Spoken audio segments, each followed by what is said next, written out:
كان يا ما كان في قديم الزمان ملك في مملكة بعيدة رأى يوما دراجة هوائية فأعجب بها إعجابا شديدا. لم يسأل الملك عن ثمنها ولا عمن صنعها ولا عما سيعطي بالمقابل، قيل له فقط إنها دراجة لا يركب مثلها إلا العظماء. فوقع الملك، وقبل أن يفهم أحد ما الذي جرى كانت قطعة من أرض المملكة قد غادرت الخريطة. ولأن الملك لم يكن يعرف كيف تستعمل الدراجة أرسل إليه وفد أجنبي ليعلمه القيادة داخل قصره فوق أفرشة فاخرة حتى إذا سقط لا يتأذى. تعلم الملك القيادة، صفق الحاضرون وغادر الوفد مبتسما حاملا معه ما تبقى من الجزر.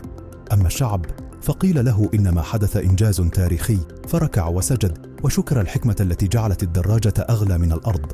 ومنذ ذلك اليوم لم تعد الحكاية عن دراجة، بل عن عقل يرى الوطن لعبة ويرى التصفيق بديلا عن الكرامة. العبرة: ليست كل الصفقات تقاس بثمنها، بعضها يقاس بصمت الناس بعدها.